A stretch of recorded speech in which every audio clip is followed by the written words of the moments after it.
네, 정론 보도 위에 수고해 주신 언론 여러분 늘 감사드립니다. 지금 대한민국이 위기입니다. 정말 국민의 입을 틀어막는 입틀막 정권, 강제로 끌어내는 폭력의 강끌폭 정권이라고 합니다. 일본에 대해서는 굴욕 외교로 일관하고 있습니다. 우리 국민의 생명을 지켜야 되는 후쿠시마 핵오염 피해와 관련해서도 일본의 편을 들어서 홍보하지 않나. 그리고 일본에서 4차 방류까지 진행이 돼도 우리 정부는 아무런 대응도 하지 않고 있습니다. 우리 국민의 생명은 누가 지킵니까? 공천 파동 어렵지만 좋은 정책, 우리 국민을 지키는 정책 꼭 함께해 주시기 바랍니다. 일본군 위안부 문제 어떻습니까? 우리 할머니들의 절규가 하늘을 찌르고 있는데도 일본 정부의 편을 드는 이런 못된 국익을 버리는 그런 정치 반드시 심판해야 되겠습니다. 오늘은 여러분께 후쿠시마 핵오염 폐소와 일본군 위안부 관련 대일 굴욕 외교 관련해서 민주당의 예비 후보들이 여러분께 정책을 말씀드리는 자리를 갖도록 하겠습니다. 오늘 윤미향 의원님께서 함께 말씀해 주셨고요. 그리고 저희가 다른 예비 후보들과 함께 연명합니다. 저는 서대문갑의 김홍국 예비 후보고요. 백혜숙 지속가능 국민밥상포럼 대표님 모셨습니다. 경기 광명시의회 김혜민 예비 후보님도 함께 하셨습니다. 그리고 인천 남동구의 배태준 후보, 경기 용인병의 부승찬 후보, 경기 분당갑의 추승호 후보, 안양 동안을의 송일찬 후보, 수원 정의 김준혁 후보, 구봉기 예정자, 서울 성북을의 김성진 후보, 경기 부천갑의 정재현 후보, 경기 성남수정의 박영기 후보 등이 함께 여러분께 말씀을 드립니다. 당군이 개국한 이래 일본에 굴욕한 일은 사상 처음입니다. 우리 국민들의 자존심, 국격은 하늘 아래 무너지고 있습니다. 어떻게 독립영웅들을 폄훼하고 후쿠시마 핵오염 폐수가 국민들의 건강을 위협하고 있는데도 우리 정부는 딴짓만 하고 있습니다. 여러분, 일본에 대한 굴욕외교는 우리 국민의 자존심을 깎는 일이고 대한민국 국격을 추락시키는 일입니다. 반드시 굴욕외교 바로잡고 대한민국의 민족정신, 국가정신 바로 세워야 되겠습니다. 우리 백혜숙 대표님께서 말씀하시겠습니다. 네, 안녕하십니까. 지속가능 국민밥상 포럼 대표 백혜숙입니다. 우리 이런 이야기가 있죠. 개구리가 비커에 들어가 있는데 그 비커의 물이 천천히 끓어오르게 되면은 개구리는 그 비커 안에서 죽고 맙니다. 그렇지만 비커의 물이 온도가 급격하게 올라가게 되면은 개구리는 튀어나와서 살게 되어 있습니다. 지금 우리나라 형국이 일본과의 관계에 있어서 이러한 형국이라고 저는 판단하고 있습니다. 지금 점점점 온도가 오염 수위가 올라가고 있습니다. 우리나라의 국격은 물론이고 국가 경제가 나락으로 떨어져 가고 있고 일본보다도 더 못한 지표들이 속속 나타나고 있는 위험한 상황입니다. 그리고 우리의 밥상은 물가는 치솟고 있는 그런 상황에서 후쿠시마 원전 오염수 해양 투기가 지속적으로 가행된다라고 하면은 우리 밥상의 안전성도 보장받을 수 없는 그런 상황입니다. 그래서 이렇게 천천히 끓어오르는 비커 속에 우리가 개구리가 되어서는 안 되겠죠. 그래서 이번에 반드시 윤석열 정권의 무능하고 무책임하고 반기하는 후쿠시마 원전 오염수 이런 행태에 대해서 우리 국민은 심판을 끝까지 처절하게 할 그런 준비를 하고 있습니다. 그러리라고 믿고 있습니다. 그래서 우리 후보자들은 공동공약을, 민생에 대한 공동공약을 지속적으로 지금 사탄까지 이어가고 있습니다. 많은 관심 부탁드리도록 하겠습니다. 감사합니다.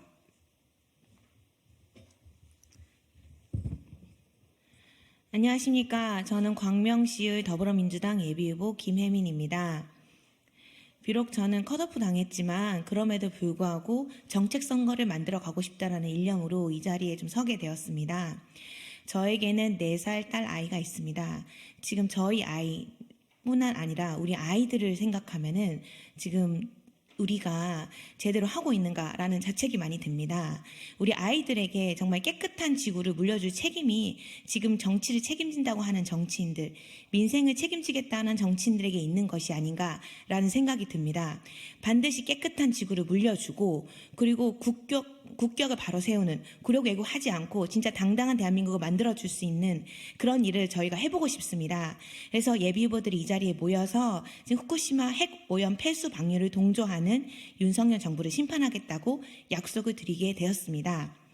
잘 부탁드립니다. 감사합니다. 네, 그러면 여러분께 기자회견문을 낭독해 드리도록 하겠습니다. 백혜숙 대표님부터 시작해 주십시오. 네, 저는 더불어민주당 후쿠시마 원전 오염수 해양 투기 저지 총괄대책위원회 부위원장으로도 활동을 하고 있습니다. 기자회견문을 낭독하도록 하겠습니다. 후쿠시마 핵 오염 폐수 방류 동조하는 윤석열 정부 반드시 심판하고 국익을 지키겠습니다. 일본군 위안부 등 대일 굴욕 외교 민주당이 바로잡고 제대로 국격을 세우겠습니다. 후쿠시마 원전 오염수 4차 방류가 지난 2월 28일부터 시작됐습니다. 일본 정부는 대한민국과 국제사회의 경고에도 불구하고 지난 3차례 방류 때와 마찬가지로 17일 동안 7,800톤의 오염수를 방류할 계획입니다. 이번 방류까지는 2023년 회계연도 오염수 처리 계획에 따른 것으로 2024년 회계연도의 본격적인 오염수 방류는 오는 4월부터 시작됩니다. 방류 첫 회계연도 계획은 4차례였지만 2024년도 회계연도에 따른 방류 계획에서는 7차례로 횟수가 늘어납니다. 방류되는 오염수 총량도 약 3만 1,200톤에서 5만 4,600톤으로 1.8배가량 증가합니다. 국제사회의 여론과 우리 반발을 무시하고 만행을 거듭하는 일본 정부의 행태를 규탄합니다. 문제는 삼중수소입니다. 삼중수소는 기존보다 약 3배가량 늘어나 14조 베크럴이 방류됩니다. 올해 4월부터는 방사능 농도가 더 진한 오염수 탱크들을 처리하기 때문입니다. 그러나 일본 자체 연간 방류 기준인 22조 베크럴보다는 낮은 수치입니다. 도쿄전력은 또 지난 7일 배관 청소 작업 중 밸브를 닫지 않아 발생한 오염수 누출 사고에 대해 공식 사과했습니다. 특히 오염수를 계속 방류하는 가운데 후쿠시마 원전 내부 조사까지 중단된 것은 심각한 상황입니다. 2011년 3월 동일본 대지진 당시 사고가 난 후쿠시마 제1원전 폐로 작업의 가장 기본적인 원자로 내부조차 제대로 이루어지지 못하고 있는 것입니다.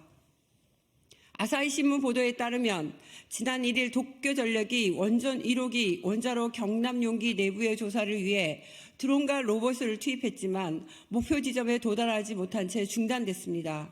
도쿄전력은 최근 올해 3월 이전에 2호기 원자로의 데브리를 시험 반출한다는 계획을 10월 이전으로 또 연기했으며 1, 3호기는 내부 조사가 제대로 이루어지지 못해 처리 시점은 물론 방법조차 결정되지 않은 상태입니다. 데브리 반출이 계속 미뤄지면서 일본 정부의 2041년에서 2051년 원전 폐로 계획도 늦어질 수밖에 없게 됐습니다. 오염수는 매일 약 90톤가량 새로 생겨 폐로가 완료되지 않으면 방류가 언제 끝날지 알 수 없는 상황입니다. 도쿄전력은 그동안 3차례에 걸친 방류를 통해 오염수 약 2만 3,351톤을 처리했고 이번 4차까지 합하면 총 3만 1,200톤이 됩니다. 바다를 오염시키는 엄청난 분량이고 충격적인 범죄입니다. 후쿠시마 핵 오염 방류를 수수방관하며 도리어 일본 편을 들고 있는 윤석열 정부, 과연 대한민국 정부입니까?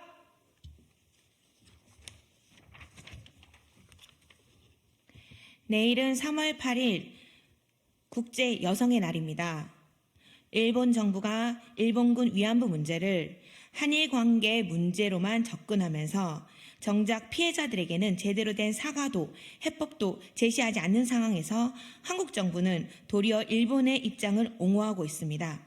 1965년 한일 청구권 협정, 2015년 합의, 일본군의 위안부 동원을 사죄한 고노다마, 일본의 식민 지배를 사죄한 무라야마 다마 등으로 진전되어 왔으나 윤석열 대통령은 지난 1일 105주년 3.1절 기념사에서 한일은 아픈 과거를 딛고 새 세상을 향해 함께 나아가고 있다고 말하는 등 문제를 덮고 가자는 식으로 황당한 태도를 보이고 있습니다. 일본 언론들마저 윤석열 대통령이 3.1절 기념사에서 2년 연속 강제동원 피해자와 일본군 위안부 등 역사 문제를 전혀 언급하지 않고 대일 관계의 중요성을 강조한 점에 대해서 주목할 정도입니다. 도대체 일본의 대통령입니까? 어느 나라의 대통령입니까? 국제노동기구 전문가위원회가 일본군 위안부와 강제징용 생존 피해자들의 고령을 감안해 피해자들과의 화해를 위한 모든 노력과 더 이상의 지체 없는 적절한 조치를 일본 정부에 촉구하는 등 국제사회가 한 목소리로 일본의 노력을 촉구하는 가운데 윤석열 정부만이 일본 편에서 문제 해결에 찬물을 끼얹고 있습니다. 있을 수 없는 일입니다. 반드시 심판할 것입니다. 우리 더불어민주당 예비후보들은 제22대 국회에서 다음과 같은 후쿠시마 해고염 폐수 및 구류개교 대응 정책을 적극적으로 실천하겠습니다. 하나, 우리는 국제사회와 연대 일본 정부의 후쿠시마 해고염 폐수 방류를 저지하고 더 이상 방류가 없도록 조치함으로써 대한민국 국민과 지구촌 시민들의 생명과 안전을 지키겠습니다. 둘, 급격하게 늘고 있는 삼중수소 문제, 원자로의 내부 상황, 도쿄전력의 부실한 관리와 안전 문제 등을 제대로 따지고 검증해 한반도와 지구촌, 인류의 자양분인 바다의 안전과 생명을 적극 지키겠습니다. 셋, 국제사회 연대 원자로 폐로의 완료를 조기에 마무리하도록 일본 정부에 촉구하고 4차 방류에 들어가지 못하도록 국제법과 함께 국제사회의 압력과 압박을 강화하겠습니다. 넷, 일본군 위안부와 강제징용 생존 피해자들의 고령을 감안해 피해자들과의 화해를 위한 모든 노력과 더 이상의 지체 없는 적절한 조치를 일본 정부에 압박하고 우리 정부도 적극 나서도록 하겠습니다. 대일 굴욕 외교가 다시는 반복되지 않도록 힘을 다하겠습니다. 무지, 무능, 무책임한 윤석열 정부로부터 정의롭고 제대로 된 후쿠시마 해고염 폐수 및 일본군 위안부 대응을 통해 우리 국가와 국민의 국격, 자존심을 지킬 것을 약속드립니다. 민주당과 예비후보들이 해내겠습니다. 감사합니다. 더불어민주당 예비후보 일동. 여러분 정말 위기입니다. 정말 지금의 총선 국면이 공천 여부를 놓고 다투지만 그보다 중요한 것은 국민의 생명과 안전을 지키는 정말 중요한 일이고 국격을 지키는 대일 굴욕외교를 벗어나는 일입니다. 저희들이 함께하겠습니다. 윤석열 정부는 내로남불을 넘어서서 나특 국폭 정부입니다. 나와 부인에게는 특혜와 특권을, 국민에게는 폭력과 폭압을 행사하는 것이 윤석열 정부입니다. 이런 윤석열 정부 관권 선거까지 자행하는 가운데 우리 민주당은 좋은 정책으로 국민들께 호소하고 좋은 후보들을 내세움으로써 이번 총선에서 반드시 승리하고 정권 심판 그리고 정권 교체까지 이루도록 하겠습니다. 예비 후보들의 정책에 관련된 계속 공약들 앞으로도 계속 이어질 것입니다. 마지막까지 최선을 다해 국민을 위한 좋은 정책 민주당과 함께 만들어내겠습니다. 여러분 감사합니다. 질문은 백브리핑에서 여러분 말씀드리도록 하겠습니다. 고맙습니다.